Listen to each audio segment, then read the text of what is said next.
आज संसद बाहर प्रतिज्ञा रखिंट गृहमंत्री अमित शाह कहते 2005 रु 2007 मध्य राजीव गांधी फाउंडेशन को चीनी दूतावास जो 1 कोटी 35 लाख टंका पाई से कौन करिसेंती एवं कांग्रेस देश को जनातु कि राजीव गांधी चैरिटेबल ट्रस्ट जाकिर नाइक संस्था बिना अनुमति रे एफसीआर खातार जुलाई 2011 रे 50 लाख टंका कहीं नहीं एवं चीन सेना अनुप्रवेश उद्यम प्रसंग में कि कांग्रेस शासन समय चीन भारतीय अंचल को माड़ी बसीला तो मोदी सरकार समय कहीं गोटे इंच भी जगह नहीं पारे ना कि राजीव गांधी फाउंडेशन को 2005-6 और 2006-7 के वित्तीय साल में चीनी दूतावास से 1 करोड़ 35 लाख रुपए का अनुदान प्राप्त हुआ था।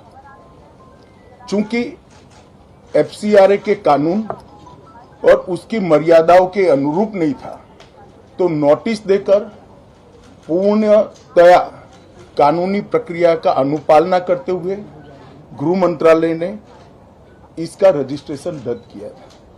फाउंडेशन ने अपना रजिस्ट्रेशन सामाजिक कार्यों के लिए करवाया है और ये जो राशि चीनी दूतावास से मिली इसका उपयोग भारत चीन संबंधों के विकास पर शोध करने के लिए ये पैसा दिया गया है।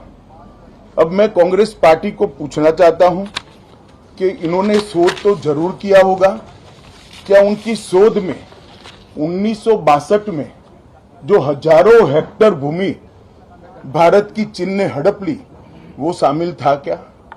और शोध इस पर किया तो रिपोर्ट क्या आई है? नेहरू जी के प्रेम के कारण सुरक्षा परिषद में भारत की स्थायी सदस्यता बलि चढ़ गई। इस विषय को उन्होंने शोध का विषय बनाया था क्या? और अगर बनाया था तो इसका नतीजा क्या हुआ? जिस वक्त गलवान के अंदर हमारे सेना के वीर जवान चीनियों से भिड़ रहे थे, उस वक्त चीनी दूतावास के अधिकारियों को कौन रात्रि भोज दे रहा था? वो उनकी शोध का विषय था क्या? अगर था तो उसका नतीजा क्या हुआ? जब उनकी सरकार थी तो 2006 में भारत में चीन के दूतावास ने पूरे अरुणाचल और पूरे नेपाल पर दावा कर दिया। वो उनकी शोध का विषय था क्या? अगर शोध हुई तो उसका नतीजा क्या हुआ? 25 मई 2007 को चीन ने कांग्रेस के ही मुख्यमंत्री दोरजी खंडू को वीजा देने से इनकार कर दिया क्योंकि ये तो हमारा ही हिस्सा है अरुणाचल। ये भी शोध किया गया क्या? 13 अक्टूबर 2009 को मनमोहन सिंह की अरुणाचल यात्रा पर चीन ने आपत्ति जताई, वो आपने जांच किया है क्या? और 2010 में चीन ने जम्मू कश्मीर के लोगों को स्टेपल वीजा जारी करने की प्रथा शुरू की, ये भी क्या आपका शोध का विषय था?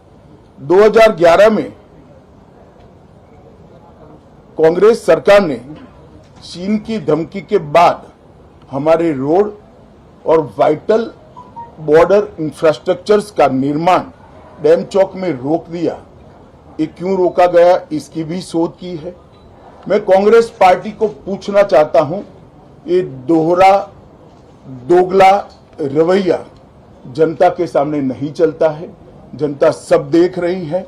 आपके परिवार द्वारा चलाया गया फाउंडेशन, उसका एफसीआरए रजिस्ट्रेशन चीन की दूतावास से मिले हुए अनुदान से समाप्त हुआ है।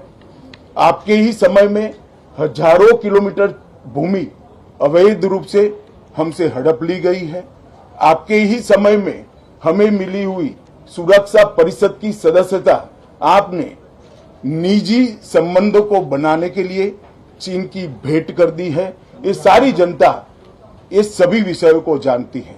मैं इतना स्पष्ट कहना चाहता हूं कि भारतीय जनता पार्टी की सरकार है, नरेंद्र मोदी इसके प्रधानमंत्री है और जब तक भारतीय जनता पार्टी की मोदी सरकार चल रही है 1 इंच जमीन पर भी कोई कब्जा नहीं कर सकता।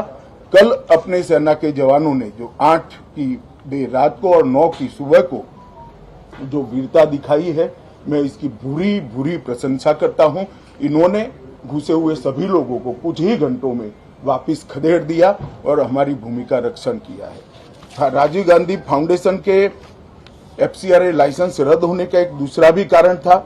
इस्लामिक रिसर्च फाउंडेशन की, जिसका प्रणेता जाकिर नायक है, जाकिर नायक को पूरा देश जानता है, उनसे भी 7 जुलाई 2011 को 50 लाख रुपया राजीव गांधी फाउंडेशन ने प्राप्त किया था। मैं पूछना चाहता हूं, राजीव गांधी फाउंडेशन के कर्ता धर्ता जो कांग्रेस की फैमिली पार्टी है उसी के सदस्य हैं, तो आपको ये पैसा जाकिर नाइक ने किस मकसद के लिए दिया था, इसकी भी स्पष्टता देश की जनता के सामने होनी चाहिए। धन्यवाद।